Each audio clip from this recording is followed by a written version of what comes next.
Olá pessoal, tudo bem? Gente, é uma satisfação enorme a gente estar fazendo esse reencontro por aqui com vocês, né? A gente, na verdade, está determinando hoje o início do nosso segundo bimestre. Então assim, eu quero agradecer, primeiro eu quero começar aqui esse vídeo pontuando algumas coisas. Primeiro ponto, agradecer a todos vocês, meninos do terceiro ano, né, que enviaram todas as atividades para nós, né, em especial para minha disciplina. Eu recebi inúmeros e-mails, acredito que já deva ter retornado todos os e-mails aí para quem me enviou trabalho, já recebido e corrigido. Inclusive eu já lancei a nota de vocês no sistema, né, do Proesc. Se tiver algum problema de nota, entre em contato comigo, peço que seus pais entrem em contato comigo, né, para a gente aí dar os encaminhamentos que a gente pode fazer, tá bom? Assim, como vocês já tinham feito a primeira avaliação do primeiro bimestre, eu já tinha lançado essa avaliação no sistema, aí eu solicitei de vocês aquela atividade com duas questões, e aí o trilhas, né, os dois trilhas, e estou recebendo os livros até o dia 30, então você tem até o dia 30 para você me enviar as suas atividades por e-mail, você faz foto das suas atividades, dos dois livros, tá? E me envia até o dia 30 essas atividades que eu vou dar pontos de bonificação, chamados pontos extra. Tá bacana? Então, meus amigos, o segundo ponto, eu gostaria que vocês pedissem para os pais de vocês buscarem os livros de vocês na escola. A gente vai precisar muito dos livros de vocês para esse bimestre, porque nos livros de vocês tem muitas atividades e eu vou lançar lá no sistema Proesc essas atividades. Então, a gente vai fazer o acompanhamento do livro das nossas aulas. Quero marcar esse encontro com vocês toda quinta-feira. A gente vai ter aula disponível no canal do YouTube, que é o terceiro ponto que eu quero pedir aqui, que vocês sigam o canal da escola, que é a Escola GPC.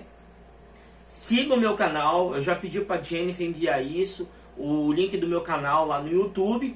A gente vai estar lá, professor Max Santos, AP, né, Amapá.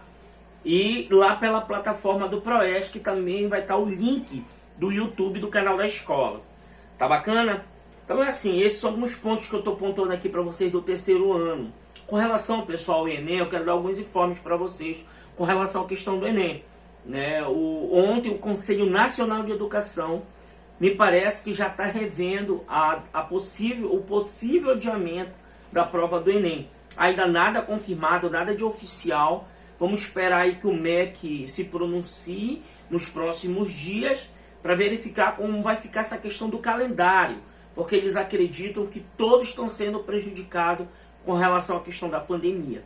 Tá? Então, nossas aulas de geografia vai ser agora por aqui. Possivelmente a gente se reencontre, meus amigos, somente em agosto. Possivelmente, espero que não, mas tudo encaminha, tudo indica que sim, que a gente se reencontre somente em agosto, após aí, né, esse caos que é a pandemia do Covid-19 pelo mundo. Inclusive a gente vai até citar ela hoje, daqui a pouco nas nossas aulas. Então hoje a gente inicia aqui a nossa jornada do segundo bimestre, né? Eu peço que os senhores abram os livros de vocês, a gente vai fazer o acompanhamento por aqui. Eu abri aqui a plataforma do Positivo On. O livro de vocês online está aqui na tela e a gente vai fazer uma interação entre o livro. Eu fui buscar outras fontes, porque assim, a questão do Enem ela exige também que a gente cite outras fontes, vá buscar outras editoras. Então a gente vai tentar fazer a nossa aula de geografia a mais dinâmica possível, com diversas fontes, claro, mantendo a Positivo, que é o nosso livro, mas também a gente vai buscar outras fontes, outros vídeos. A gente vai tentar criar uma aula bem interativa. Pessoal, esses três conteúdos aqui que eu estou apresentando para vocês, que é a Geografia dos Fluxos e a Globalização, que é a nossa primeira unidade desse segundo bimestre, o Sistema Financeiro Globalizado, que é o Fluxo de Capitais, e o Brasil na Globalização, são conteúdos do Enem. E eu tenho quase que certeza que vai aparecer uma questão para vocês, para os senhores, na prova do Enem. A gente está falando em colapso da economia mundial, em especial o Brasil também. Então a gente está falando desse colapso, então a gente vai falar do sistema financeiro. A gente já citou isso em algumas aulas nossas em sala de aula, mas a gente vai dar muita ênfase nesse conteúdo. Esse conteúdo eu acredito que possa que seja a base da prova do Enem desse ano. Então a gente vai ter que tomar todas assim as cautelas, eu posso dizer para vocês, para que a gente tenha e consiga fazer uma prova bem bacana. Mas, professor, se adiar a prova vai ser para quando? Ainda como eu te falei, nada definitivo. Mas acredita-se que possa que essas datas sejam sim revistas, tá bom? Essas datas sejam prorrogadas lá para dezembro, quem sabe, ou até mesmo o Enem em janeiro, não se sabe. Mas já está se revendo isso para que, na verdade, que a maioria dos alunos que são de escola pública também não sejam afetados. Tá bacana? Então, meus amigos, é uma satisfação enorme, né, fazer esse reencontro com vocês aqui, que eu digo pela educação à distância, né, que eu digo que é EAD, e a gente vai iniciar nosso conteúdo, nosso primeiro conteúdo, esse aqui, olha, a Geografia dos Fluxos e a Globalização. Tá bacana? É o nosso primeiro conteúdo, de cara tem um mapa aí para vocês, tá? Percebam que esse nosso primeiro conteúdo, ele fala da geografia dos fluxos e globalização, né? São dois tópicos.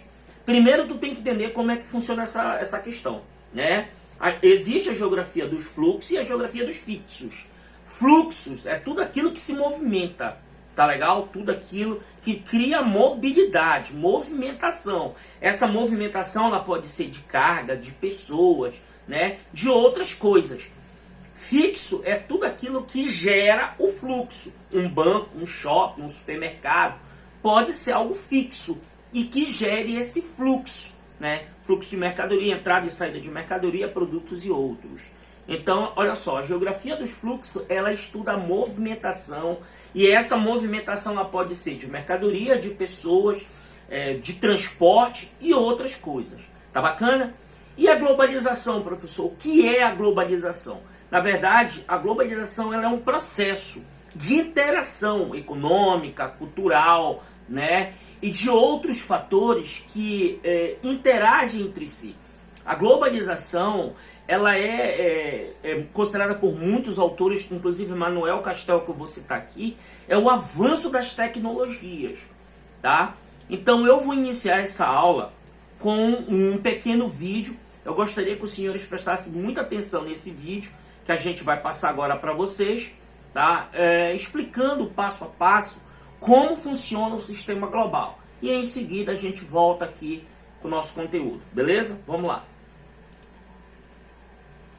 Globalização. Nunca vi nem comi, eu só ouço falar. Olha, antes de tudo, dá um like nesse vídeo, compartilha com os amigos, siga nossas redes sociais, clica no link da descrição, vai estar o mapa mental completo no nosso blog, tá? Com a globalização, tudo acontece numa escala global. Ela não é o Ronaldo, mas é um fenômeno. A nossa amiga quase globeleza não é uma coisa isolada ou forever alone. Ela é um amplificador de informação. No meio do processo, mexe com uma porrada de coisa. Isso inclui você aí com o smartphone na mão, o mundo parece um pouquinho menor e a comunicação rola mais solta. E quando eu falo globalização, não estou pensando só em economia. Estou dizendo que ela afeta diversas camadas das nossas vidas. Globalização tem a ver com dinheiro, mas também com arte, cultura, esporte, meio ambiente, política. Pensa assim. O mundo pós-Guerra Fria virou um pavê, parecido com aquele que sua tia leva no Natal. Os países são as camadas de biscoito, e a globalização é um creminho que une todos os elementos. E quem torna esse pavê uma realidade?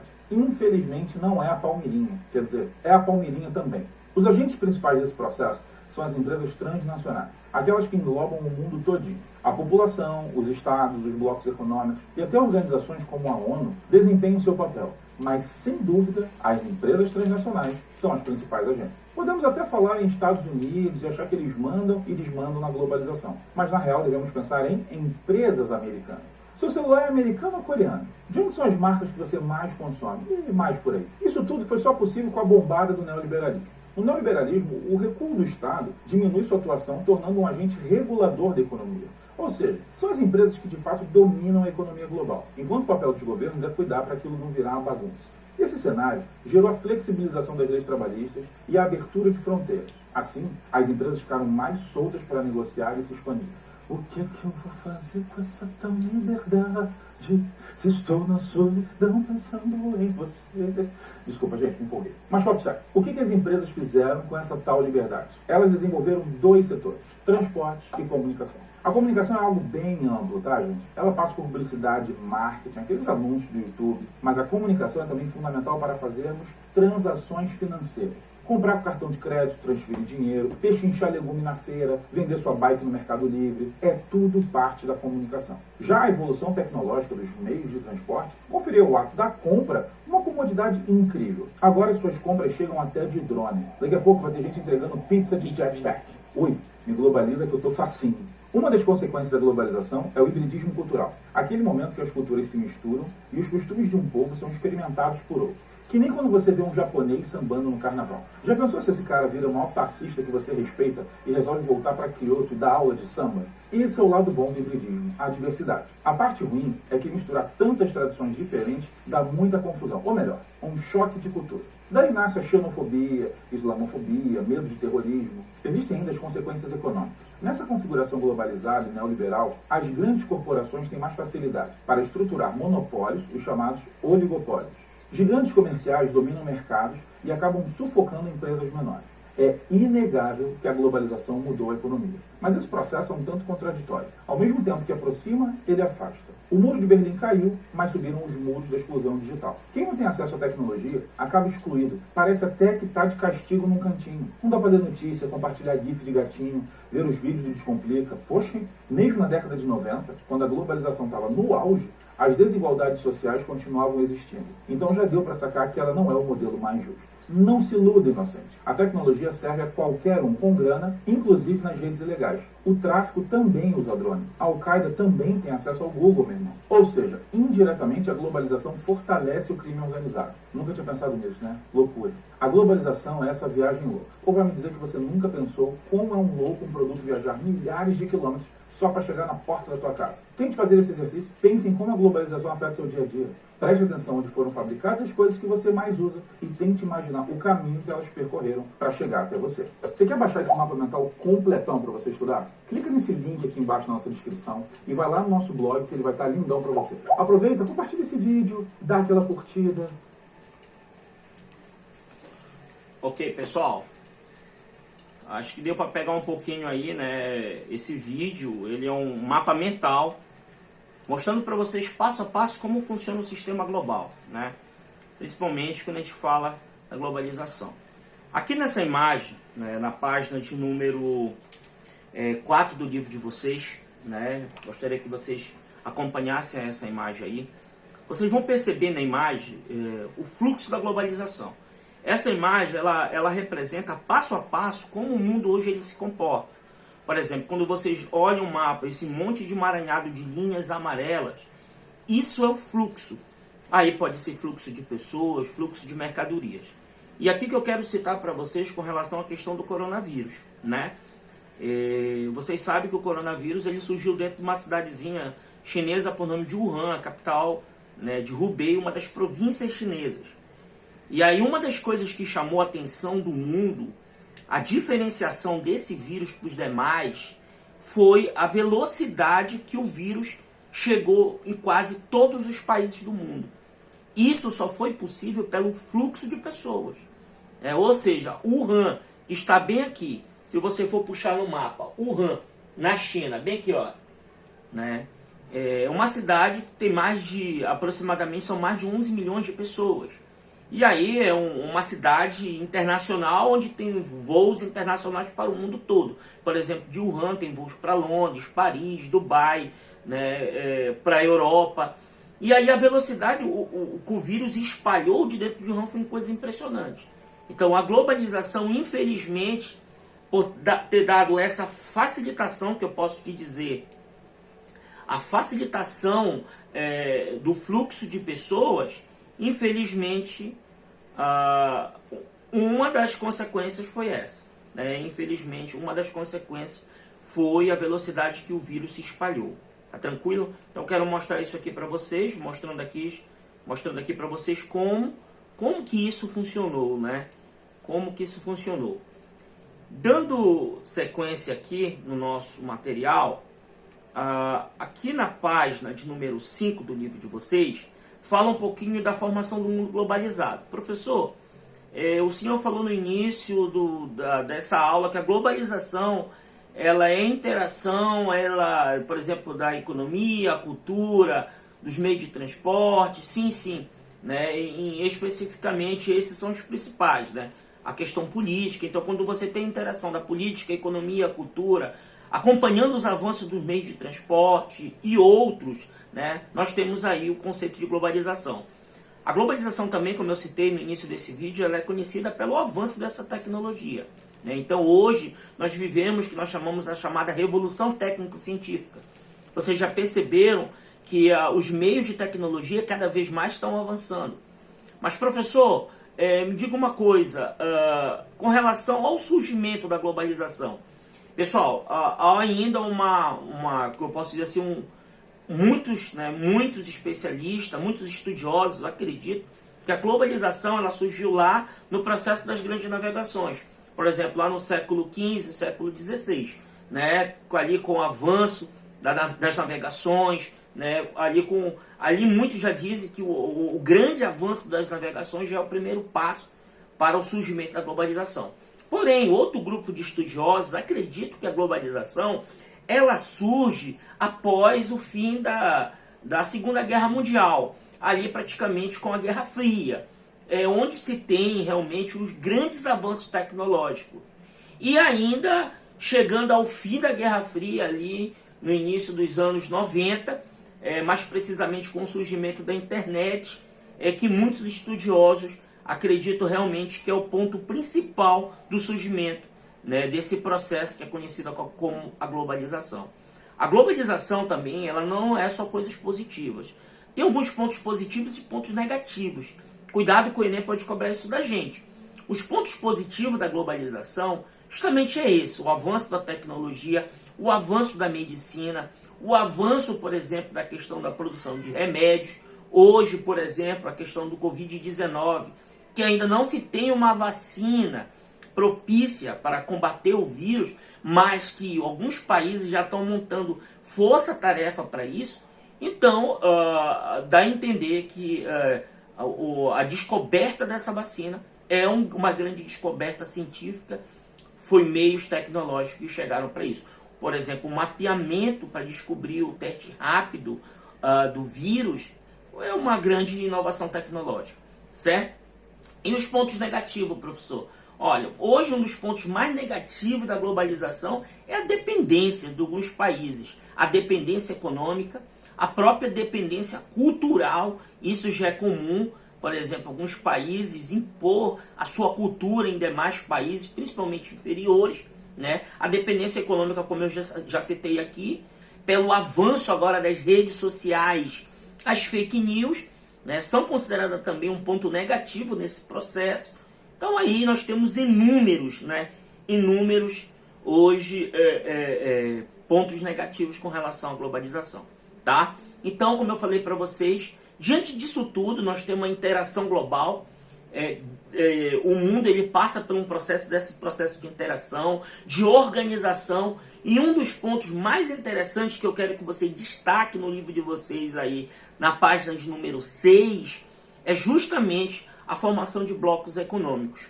Professor, o que são blocos econômicos? São mercados comuns, né? Hoje são mercados comuns onde países se organizam e possam comercializar seus produtos, interagem seus produtos com dinâmica até mais rápida, facilitações comerciais, que a gente vai assistir numa outra aula lá para frente, a atuação da OMC, né, a Organização Mundial do Comércio, e da OCDE, a gente vai falar sobre isso. Mas hoje os blocos econômicos nada mais é do que essa organização, aqui olha, que ele cita, essa organização dos mercados comuns entre os países, né? Na verdade, essa comercialização aí. Tá bacana? Com relação ao mundo em rede, eu quero que você destaque aí também na página de número 7 do Livro dos Senhores, a gente está comentando aqui, ó, o mundo em rede, né? A gente já citou. Aí você tem uma imagem aqui, olha, redes técnico-científica, ou seja, o mundo todo conectado, né? A imagem ela mostra isso, né? Para a gente entender um pouquinho como é que funciona, o que é a rede, o conceito de rede. Redes é isso, é a interação tecnológica, né, entre as redes científicas. Aí você percebe, por exemplo, que hoje as informações estão mais rápidas. Há alguns anos, há 100 anos atrás, uma informação da América do Norte para chegar na Europa demoravam aí alguns dias. Hoje essa interação ela é em tempo real. As redes sociais hoje elas criam essa interação mais rápida. Então o mundo em redes nada mais é do que um mundo conectado. É onde as informações elas chegam praticamente em tempo real para nós.